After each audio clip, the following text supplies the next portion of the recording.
होता क्यों है?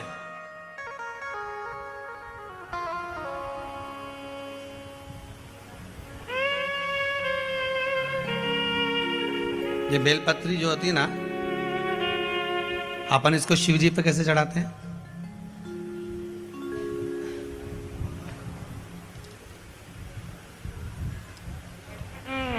जैसे ये शिवलिंग है, ठीक है, और ये बेलपत्री को अपन ने शंकर जी पे चढ़ाया, इसी तरह चढ़ाते हो ना आप लोग, शिव जी पे चढ़ाया। पहले इससे प्रथम वाली कथा में कहा था, जब विशेष कोई कार्य होता है तो बीच वाली बेलपत्र पर शहद लगाकर बाबा पर उसको लगाकर जाया जाता है।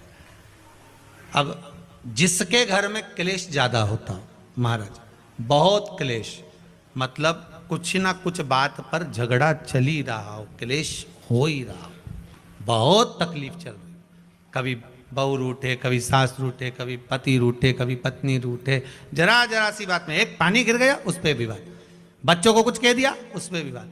तो ये जो बेलपत्री की ये जो भाग होता है, इस बेलपत्री का जो डंडी का जो भाग होता है, इस भाग को, बेलपत्री की इस भाग को महाराज, ऐसी कैसी बेलपत्र, बस ये भाग को बेलपत्री के वृक्ष के नीचे शहद लगाकर इस पत्ती पर ऐसे ही बेलपत्री की जड़ में उस भाग को लगाकर या रख के आ जाइए। केवल एक ही बार करना, किसी भी प्रदोष पर कर लेना महाराज। फिर एक प्रदोष से दूसरी प्रदोष तक तुम्हारे घर में कभी क्लेश नहीं हो सकता, ये पक्का है, झगड़ा होगा ही नहीं। हाँ, वो जानबूझ के झगड़ लो तो बात दूसरी है, किसी और वाला महाराज की बात झूठी करना है तो अपन तो झगड़ो, चाहे कुछ भी हो जाए। अब भाई कई लोग तो होते हैं विरोध में खड़े होने वाले, तो उनका मन, इनने किया अपन को नहीं करना, जा अपन को नहीं करना। तो अब कहीं का कह दे कि भाई अपन को तो अब घर में झगड़ा ही नहीं हो रहा, तो वो झगड़ा कराने के लिए मन में सोचे कि नहीं अपन तो झगड़ेंगे चाहे कुछ भी हो जाए। होता है कई बार ऐसा मन में भाव जागृत हो जाता है कि भाई देखना पड़ेगा अपन को, प्रैक्टिकल तो करो, पर हम भी कहते हैं प्रैक्टिकल करो और जरूर करो। एक महाराज जी प्रवचन दे रहे थे, प्रवचन में कह रहे थे शराब नहीं पीना चाहिए, मदिरा नहीं पीना चाहिए, ये गंदा नाली का पानी है, क्यों पीते हो, गटर में पड़े मिलोगे, बर्बाद हो जाओगे। वहीं महाराज का पहचान वाला बैठा था, उठकर खड़ा हो गया, ओ महाराज तुम इतनी बड़ी बड़ी बात कह रहे हो, तुम्हारा सग्गा भाई पी के गटर में पड़ा है, पहले उसको तो ज्ञान दे लो फिर हमको देने ला।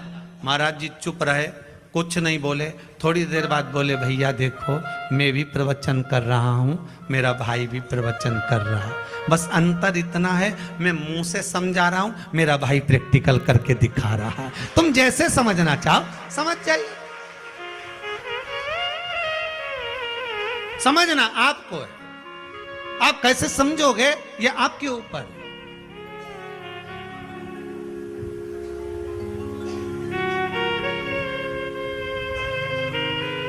भाई जो ना समझे उसके लिए एक विदेश से एक अंग्रेज आया और उसने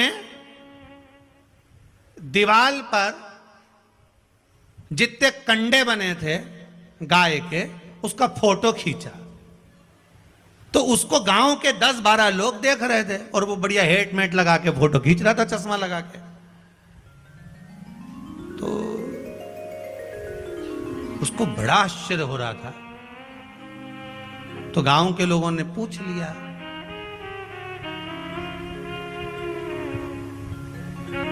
तो वो हेट उतार के खुजा के बोला कि ये गाय दीवार पे चढ़ी कैसे हो। अब जो समझ गया तो समझ गया, ना समझे तो ना समझे।